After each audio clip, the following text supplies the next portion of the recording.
Je vous remercie. Monsieur le ministre des Finances et du Budget, Monsieur le ministre en charge des relations avec les institutions,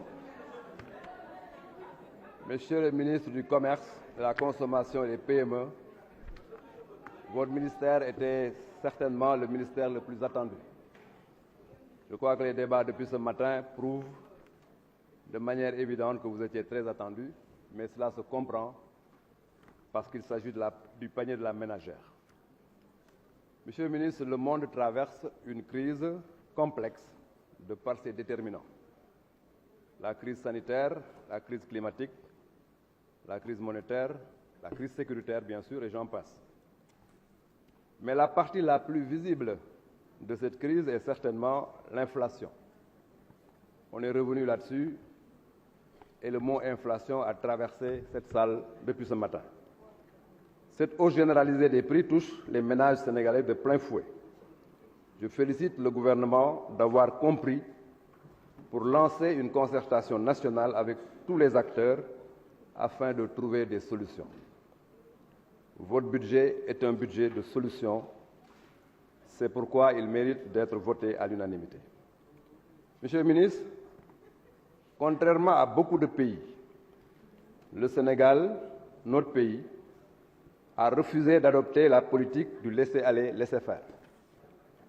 Vous avez refusé de laisser le peuple sénégalais à la merci de la main invisible du marché.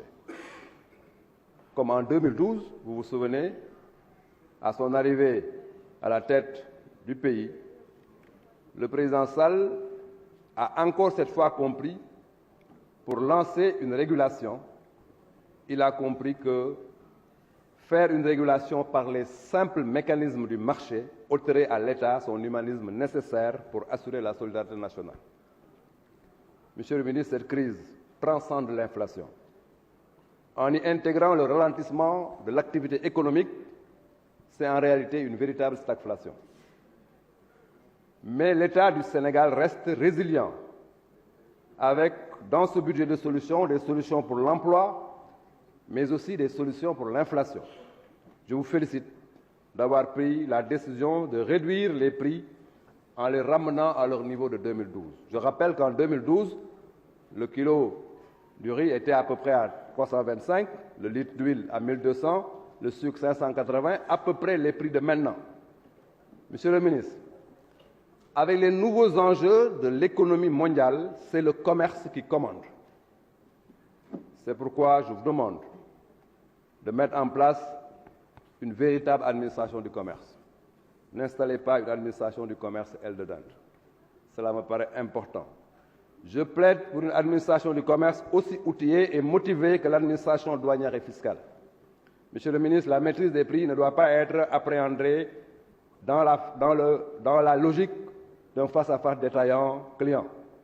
Ce qui se passe dans les chaînes de valeur vous intéresse. Ça me paraît important. C'est pourquoi je plaide pour une agence de régulation des marchés redéfinie et renforcée. Monsieur le ministre, je vais vous poser une question.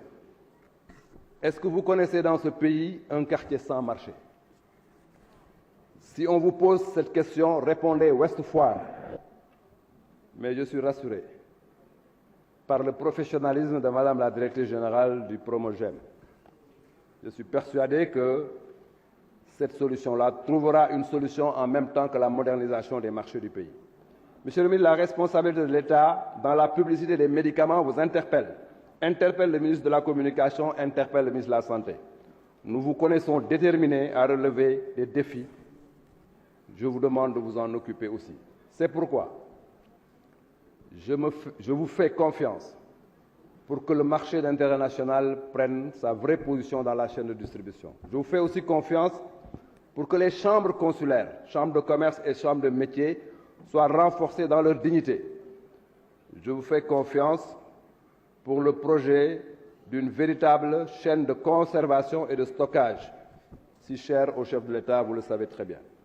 Monsieur le ministre, tout le monde l'a dit, je vais donc le répéter, la répétition est pédagogique. Le pays vous fait confiance, bon vent. Je vous remercie. Merci, chers collègues. La parole à Mohamed Aïb Dafé, Saliou Dien, le suivant.